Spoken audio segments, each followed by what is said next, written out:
Horas antes de que se llevara a cabo el día de ayer una serie de ceremonias con motivo de la toma de posesión de los nuevos ministros de la Suprema Corte, que incluyeron una ceremonia en la mañana muy temprano en la zona arqueológica de Cuicuilco, donde se entregaron bastones de mando, y luego una ceremonia de purificación en el centro de la Ciudad de México.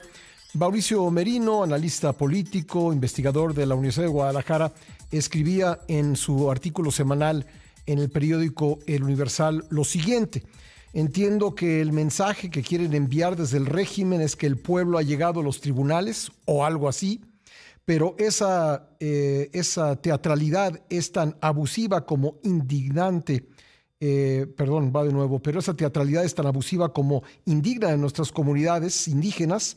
Se les está usando otra vez para lavar con ceremonias fingidas las culpas acumuladas por 5 siglos y para ocultar con rituales de purificación y entrega de bastones de mando el terco abandono de sus necesidades. Y agrega que me perdonen las buenas conciencias, pero usar los marcadores identitarios de nuestros pueblos indígenas como objetos cosméticos y utilería para la propaganda no convierte a nadie en parte de esas comunidades. Tengo en la línea a Mauricio Merino para hablar al respecto. Mauricio, me da gusto saludarte. Gracias por estar con nosotros.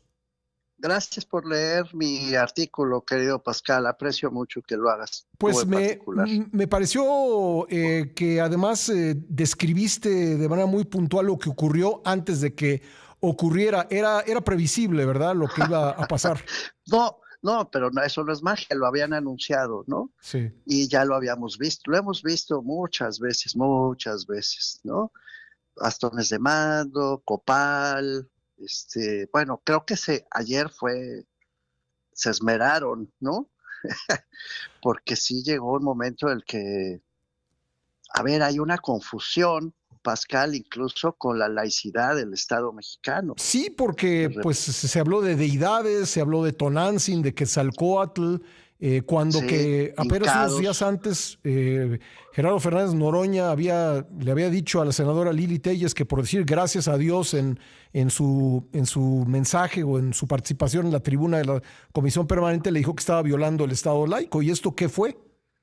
Es muy delicado por todos lados, en mi opinión, querido Pascal. Esa laicidad, pues sí, pero además es una religiosidad fingida. Ujú. Yo puedo creer, y lo pongo también en mi artículo, por cierto, en otra parte del mismo artículo que tuviste, me hiciste el favor de citar y leer, que Hugo Aguilar Ortiz sí pertenece a la comunidad mixteca, Ujú. sí conoce y ha sido parte de esas comunidades. Él sí se formó allá, en Tlacotepec, Oaxaca, donde nació. Fue un impulsor decidido de la reforma al artículo segundo constitucional de 2024, donde creo que es un error decir se reconocen los derechos de los pueblos indígenas, porque esos ya estaban en la Constitución desde el 2001. Lo que se hace en la reforma del 24 es desglosar, digamos, hacer un desarrollo muy amplio en el propio texto constitucional de cómo deben cumplirse cada uno de esos derechos. Y sin duda Hugo Aguilar estuvo ahí, fue uno de los encargados responsables de la consulta a los pueblos originarios para el Tren Maya y para el tren interoceánico. Es decir, Hugo Aguilar sí es de veras, digamos. Ujú. Por cierto, ayer quedó claro que tiene efectivamente el respaldo, por lo menos de algunos de los liderazgos importantes del Consejo Nacional Indígena, que no es poca cosa, ¿eh? O sea, llega muy rodeado de su gente y conoce muy bien los sistemas normativos internos, así se llaman, digamos, el derecho interno que se da cada pueblo originario y a veces cada comunidad, porque aunque pertenezca al mismo pueblo originario, luego las comunidades tienen sus propias diferencias, y conoce esos sistemas normativos porque además estuvo en el Instituto Electoral de Oaxaca y en la Dirección Jurídica de Asuntos Indígenas de Oaxaca, etcétera. Pero ¿y los demás? ¿Desde cuándo son proclives a creer en Quetzalcóatl y a levantar las manos al cielo. En fin, me parece una puesta en escena que no se vale, ¿no? Porque Ujú. los pueblos indígenas, querido Pascal, han estado marginados sistemáticamente. Mira, los datos que nos da el INEGI recientemente respecto al 2024 confirman que dos de cada tres personas que viven en las comunidades indígenas son pobres, dos de cada tres. Y casi una cuarta parte de las mujeres indígenas, querido Pascal, viven en pobreza extrema, es decir, personas que no les alcanza ni para comer. Esto no es culpa de la 4T ni remotamente, es una historia pues de toda la historia mexicana, esta confrontación, abandono, descuido de las comunidades indígenas. Qué bueno que un indígena llegue a la corte, qué bueno que esté tan seguro de sí mismo. Me impresionó, por cierto, el discurso que dio casi en la madrugada de anoche, Ujú. ya muy tarde, no sé si lograste verlo. Me da la impresión de que ahí hay un candidato en potencia, pero eso es otra historia para Morena.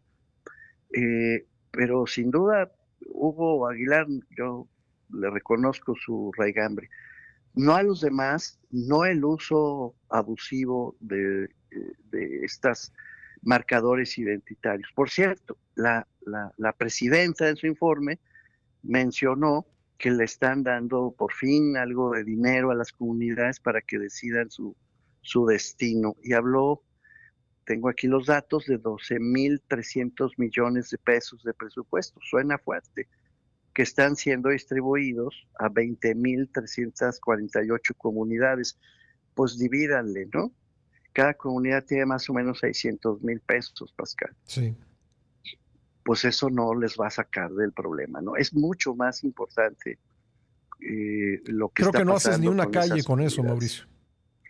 Pues no sé, igual sirve para algo. Tampoco Ujú, es que esté mal que por lo menos les den algo, ¿no? ujú. Eso está bien, pero que no vengan a decir que ya, ¿no? Cambió el mundo de un día para el otro por el copal y la adoración a Quetzalcóatl. A mí me parece muy mal. Yo creo que la Corte no debe entrar fingiendo, simulando compromiso. Veía yo, de veras no quiero ser grosero con nadie, pero me cuesta mucho trabajo ver ahí yo que sé, a Yasmín Esquivel, ¿no? Ujú. Hincada rezándole a Quetzalcóatl. Me cuesta mucho trabajo pensar que eso es verídico. Y luego el uso, a mí me pareció muy negativo, el uso de la palabra purificación. A mí purificación me remite Bueno, a las políticas raciales del régimen nazi. uy, pues esperemos que no, porque eso sí estaría peor, ¿no? Hay como, a ver, la reivindicación de los pueblos originarios, yo la respaldo y la Sí, aplaudo. porque una Tengo cosa es muchos años reivindicar eso, estudiándolo. es Sí. reconocer injusticias históricas y otra cosa es hablar de purificación. No, y otra cosa es creer que porque, digamos, fíjate, a ver, déjame girar un poco para explicarme mejor. Como tú sabes, yo vivo en Jalisco, en Guadalajara, tienes tu casa. Muchas veces. Y acá arriba de la parte norte de Jalisco, colindando con Zacatecas, etcétera, con Nayarit también, está la comunidad wixárika, los huicholes se les conoce. Han dado una batalla histórica porque se les reconozcan sus espacios propios, territoriales, donde hacen sus rituales los wixárikas.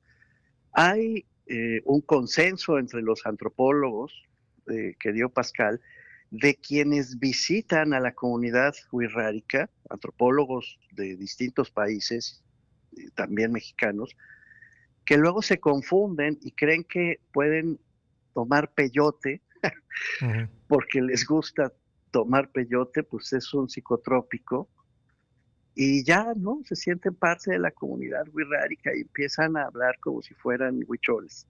Los propios wixárikas desechan expresamente eso. Son muy duros en decir, usted no pertenece, no puede fingir que pertenece. Ujú.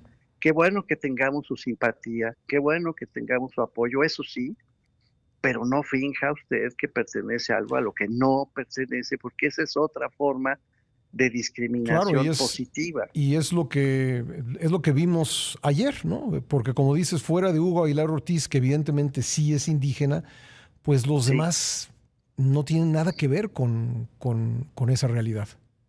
Ahora tiene efectos, vamos a ver, ¿no? Ujú. Hubo 2 o 3 momentos del discurso de Hugo Aguilar que te digo, me impresionó para bien, ¿eh? Sí, Ayer, con mucho aplomo, con mucha sí, sin duda. soltura, muy bien, la verdad, me impresionó para bien.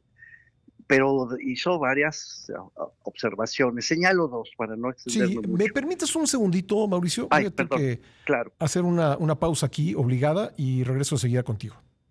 sí, Pascal. Gracias.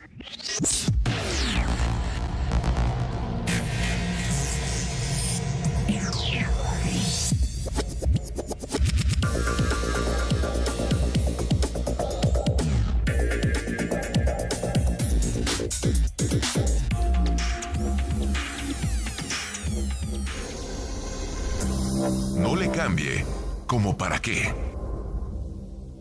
Estás escuchando Primera Emisión con Pascal Beltrán del Río. Información sólida siempre. Imagen. Gala de otoño. El estilo no pasa de moda en el Palacio de Hierro Polanco, Coyoacán y Casa Palacio Antara. Tus puntos Palacio valen el triple y empieza a pagar en enero de 2026 solo con tu tarjeta Palacio. Septiembre 4 al 7 de 2025. Soy totalmente Palacio. Consulta términos y condiciones en elpalaciodehierro.com. Cola Loca, único con aplicador de precisión. ¡Pega de locura! Extra, extra. Inicia el segundo año de trabajo legislativo. Una nueva etapa para escuchar a la ciudadanía, construir leyes y dar resultados que sí se sienten en la vida de las personas. Porque cada ley, cada reforma y cada decisión tiene un solo propósito. Construir un México más justo, más digno para todas y todos. Consulta más en senado.gov.mx y en nuestras redes. Senado de la República. 66ª legislatura. Martes de frescura en Walmart. Precios bajos en tu súper completo. Kilo de plátano a $8.90. Y mayonesa McCormick de 625 gramos a 65 pesos. Válido el 2 de septiembre. Habla Claudia Sheinbaum Pardo. Somos un gobierno con principios y con causas. Nos guían las grandes culturas originarias, nuestra historia y la máxima de por el bien de todas y todos, primero los pobres. Seguir disminuyendo la pobreza con prosperidad compartida. Gobernamos con honestidad y amor al pueblo. Hoy México es más libre, soberano, justo y democrático, con mejores salarios, programas de bienestar e inversión. El país tiene rumbo. Con principios de honestidad, la transformación avanza. Primer informe. La Comer presenta La buena noticia. la convocatoria a Escenario Sims Cultura 2025-2026 inició con éxito en el Teatro San Jerónimo, donde se presentó la obra de Bottom, escrita y dirigida por Lorna Weisberg, en colaboración con Aline de la Cruz. La función marca la reactivación de los espacios culturales del IMSS, buscando promover nuevas propuestas teatrales y acercar el arte escénico al público. Este arranque cultural refuerza el compromiso del IMSS por abrir espacios para el talento emergente y diversificar la oferta artística en la Ciudad de México, informó Grupo Imagen. La Comer presentó La buena noticia. Todos a la escuela con La Comer, fresco y lacomer.com, porque te regalamos 20 pesos por cada 100 de compra en todos los accesorios escolares y cuadernos. Así es, 20 por cada 100 pesos de compra en todos los accesorios escolares y cuadernos. ¿Y tú vas al súper o a La Comer? Hasta septiembre 4. Imagen. Estás escuchando Primera Emisión con Pascal Beltrán del Río. Información sólida siempre.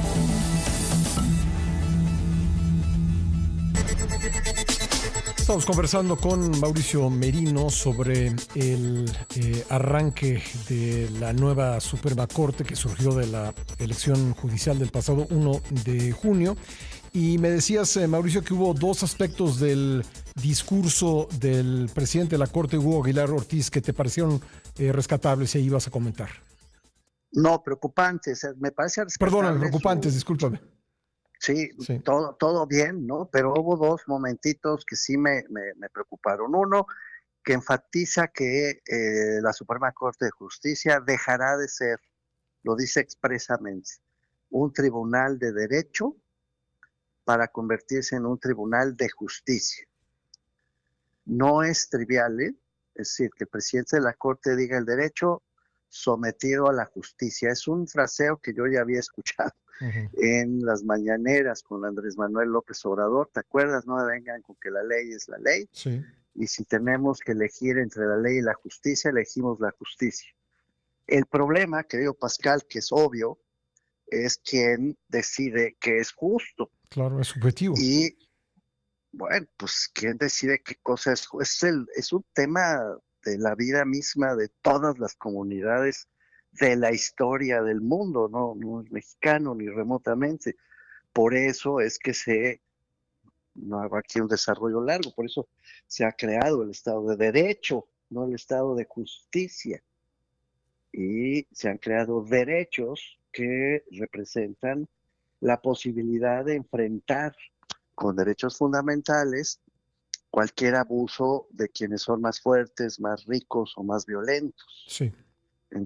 Entonces, bueno, decir el presidente de la Corte que va a ser un tribunal de justicia y dejará atrás la idea de un tribunal de derecho, me parece que debe prendernos las alarmas.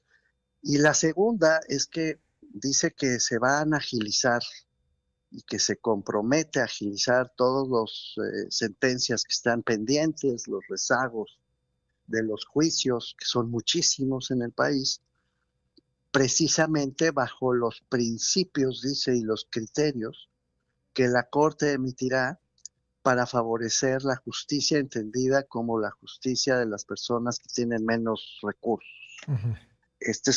O sea, vamos a agilizar las sentencias, fue lo que dijo, y vamos a acabar con el rezago, pero no con las normas vigentes, digamos, sino con los criterios. Repito, eso lo dijo él, los criterios y los principios que emitirá la Corte para hacerlos obligatorios a todos los juzgados. Entonces tú tienes un conflicto X, me lo quiero imaginar así. Pues ¿quién tiene menos dinero? ¿Quién se considera más del pueblo? Pues usted, muy bien, usted tiene la razón, rápido. Algo así. Estoy exagerando quizá, pero me parece muy preocupante, querido Pascal, que entremos en una nueva etapa.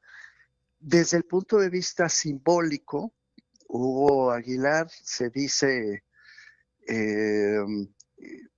que va a encarnar una corte que va a honrar los principios que se emitieron el 15 de marzo de 1815, en plena movimiento de independencia, en Apatzingán. Entonces, dice, ese es el sentido de la justicia. Cuando uno va a esos documentos, querido Pascal, efectivamente se está pugnando por liberarse de la colonia y del sistema de privilegios que tenían los españoles y los criollos. Sí, un sistema de castas, en aquel momento. ¿No? Es un sistema de castas. Bueno, él dice, acá vamos a retomar ese postulado y lo vamos a poner al día. Lo dice otra vez expresamente, ningún otro momento de la Corte le interesa, sino ese en particular. O sea, es un llamado abierto, diría yo, a ejercer una justicia no basada necesariamente en las normas jurídicas, sino en un principio de ¿En la subjetividad? Digamos, reconocer. Sí, bueno, sí, subjetivo, pero a favor de los pobres, santo y bueno, pero sí, pero como criterio y principio de la Corte, no por el Estado de Derecho. ¿Quién sabe qué va a pasar? Pero a todas luces, el señor Aguilar Ortiz, déjame cerrar con esta interpretación, querido Pascal. Bueno, cuando tú quieras cerramos, pero decir esto, yo creo que tenemos un precandidato a la presidencia desde anoche, de Morena, que va a ser política, o no sé si además va a hacer valer el Estado de Derecho en México. Él dice que no, sino el Estado de Justicia. Y por último, también dentro de lo simbólico, el haber cambiado el logotipo, el emblema de la Suprema Corte y haber incluido un bastón de mando. Tengo un par de minutos, pero me gustaría pues conocer tu opinión al respecto. Pues está raro, ¿no? Se ve, en fin, se ve simpático, no les quedó nada feo el bastón de mando, y confirma que van a dedicarle mucha atención, como ya ha venido sucediendo, a los símbolos de poder político en contra de lo que ellos consideran privilegios, ventajas, abusos de toda índole. Por cierto, qué paliza le han dado a las personas juzgadoras que acaban de dejar el cargo, ¿no? Me parece ya, francamente, eso sí es otra opinión que te doy a título estrictamente personal, querido Pascal, ya menos odio, ¿no? Ya se fueron, no dejan de pegarles con un odio brutal a las y los ministros anteriores y a quienes juzgaban antes de la llegada de estos nuevos juzgadores. Menos odio ayudaría mucho al país, creo yo, porque sí, a mí ya me sabe muy mal tanto en contra. Pues, querido Mauricio, te agradezco mucho que nos hayas acompañado en el programa esta mañana. Gracias por leerme otra vez, Pascal. Te abrazo fuerte. Igualmente, un fuerte abrazo. Mauricio Merino, analista político e investigador de la Universidad de Guadalajara.